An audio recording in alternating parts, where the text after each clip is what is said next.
Apa hukum orang berpuasa tapi tak sholat? Kalau tak sembahyang apa gunanya? Orang yang tak sholat hukumnya dua. Yang pertama,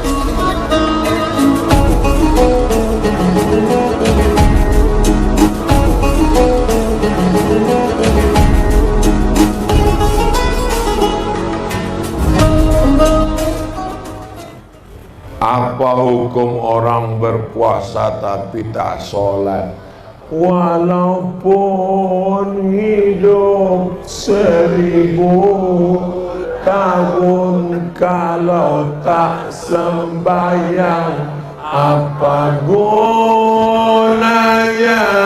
Walaupun hidup 1000 tahun, kalau tak sembahyang apa gunanya? Apa Ustaz Somad ini? Menjawab kok pakai nyanyi.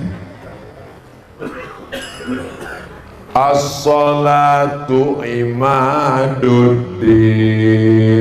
Salat itu tiang agama.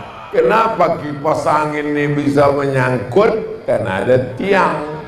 Kenapa masjid ini bisa berdiri? Karena ada tiang. Kenapa Kubah bisa kokoh? Karena ada tiang.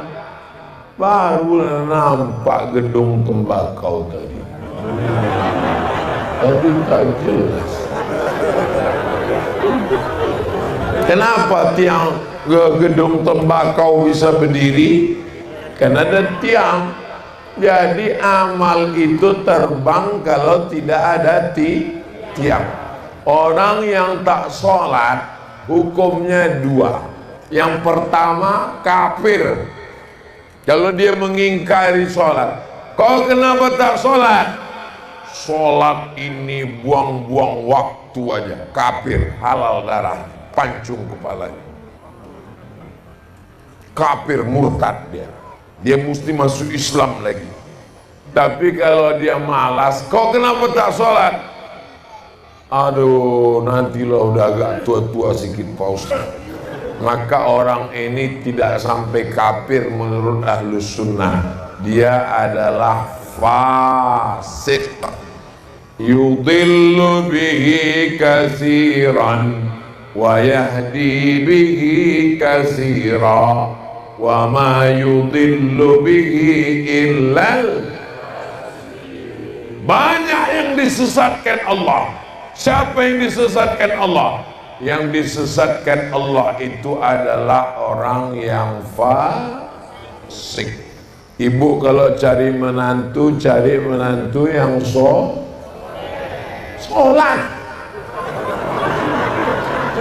Betul, soleh.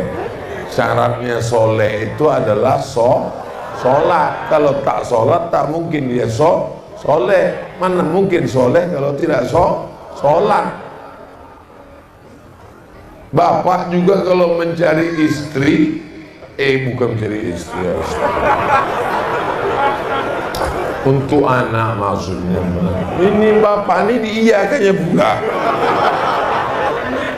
Maka istri yang sholat supaya anaknya juga sholat.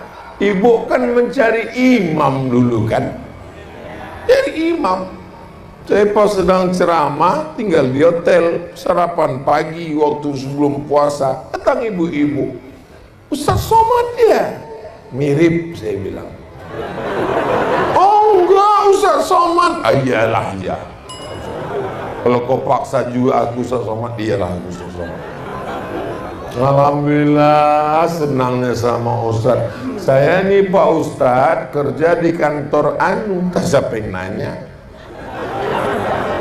Ini anak buah saya. Ada satu orang Pak Ustaz yang masih gadis belum nikah. Sini sebentar. Bawanya lah ke situ. Nah, dia nih Pak Ustaz tolong doakan. Dia nyari imam. Saya bilang aku khotib.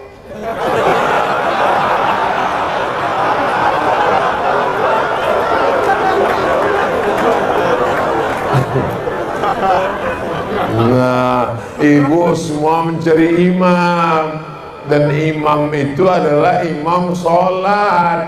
Bapak yang ingin mereka ini, bapak membangunkan mereka di tengah malam. Wake up my honey, my darling. Begitu kalau nikahnya bulan Syakban kemarin. Tapi kalau udah 20 tahun yang lalu, bangun, bangun, bangun, sahur, sahur, sahur.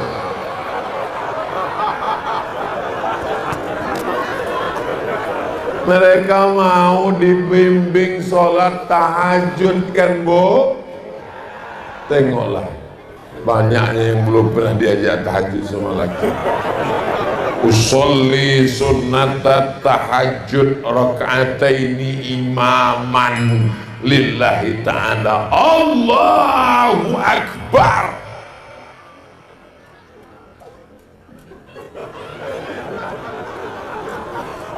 Assalamualaikum warahmatullahi wabarakatuh. Bang, kenapa tak berbunyi, Bang? Nasib kau lah, Dek, dapat imam silent. Bergetar-getar aja sedikit. Kalau ada laki, Bu, model begitu, Ibu bersyukur, Bu. Jaga aja baik-baik, nanti lama-lama berbunyi sendiri itu. Bertuahnya anak-anakku yang bersorban dari pondok pesantren, anak ibu yang perempuan nikah nanti sama mereka. Beruntungnya karena mereka adalah para penghafal Quran. Jam 2 malam mereka sholat. Bismillahirrahmanirrahim. Ar-Rahman 'allamal Quran. Datang terbangun bapak, cepat kali masjid ini. Bukan masjid, Bang, menantu kita di sebelah. Bukan macam kita udah 30 tahun belaki tak pernah sembahyang. Bertuahnya anak kita di sebelah, Bang.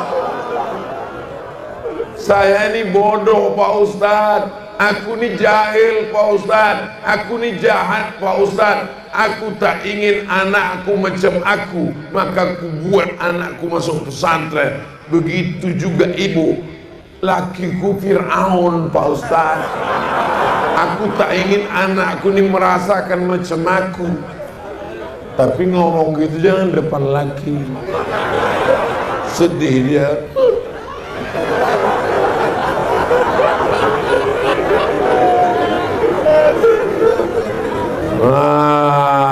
Mudah-mudahan ibu mendapatkan menantu yang soleh-soleh, yang sholat-sholat.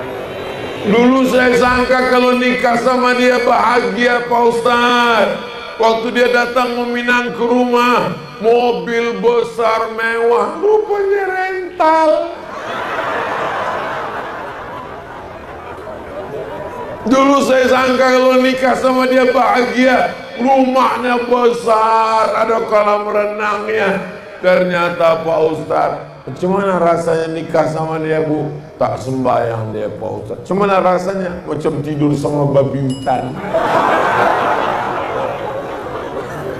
Beruntunglah kalian yang laki sembahyang, yang belum sholat mudah-mudahan dibukakan Allah pintu hatinya sholat. Ibu jangan pernah berhenti, ambilkan kain sarung, ambilkan peci, sembahyang, Bang, sembahyang. Ku tengok beberapa kawan abang udah mati semua, sembahyang, sembahyang. Sembahyang, Bang. Tak ada yang bisa menolong abang di liang lahat nanti. Aku belaki, aku lagi nanti. Abang sembahyang. Sambil masak sahur pagi-pagi. Walaupun hidup 1000 tahun, kalau tak sembahyang macam lakiku ini, apa gunanya? Pukul-pukulkan centong tu sikit.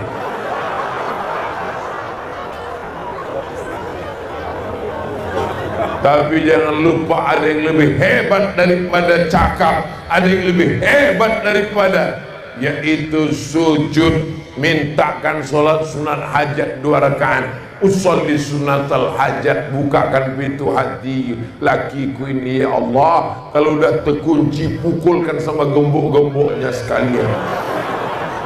Sujud terakhir itu mintalah sama Allah, jangan dicakapkan di mulut. Kalau bercakap pakai bahasa Indonesia dalam sholat batal, dalam hati aja, jangan dikeluarkan. Ya Allah, lakiku tak sembahyang, jangan. Dalam hati aja. Selesai sholat ditanya kawan, apa sholat kau tadi? Aku sholat hajat. Meminta menantu? Enggak. Meminta apa? Enggak. Apanya? Lakiku tak sembahyang. Udah berapa lama? Sejak nikah. Lakiku sampai mati tak sembahyang. Sama nasib kita sama dia, mampus lah dia. Ya Allah, bukakanlah pintu hati jamaah nih ya Allah. Bukakan pintu hati jamaah nih ya Allah. Bukakan pintu hati jamaah nih ya Allah. Habis waktu. Saya mulai jam 6 tadi, sekarang sudah jam 7.10. Ini sudah keluar dari kode etik 600 ml. Jamaah ini tak pula diingatkan ya kita. Udah berdiri kita 70 menit, 1 jam lewat 10 menit. Dia ketawa aja, kalian yang enak, aku bercakap. Ini buka puasa lama lagi. Tak tahu kalian kering ini. Enak aja.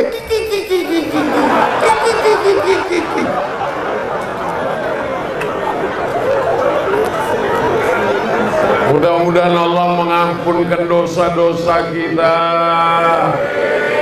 dijadikannya keluarga kita sakinah mawaddah warahmah, anak-anak kita soleh dan solihah, dibukakannya pintu rezeki supaya kita bisa bangun masjid, berwakaf, berinfak, bersedekah. Ala hazihin niyah wa kulli niyatin salihah. Al-Fatihah.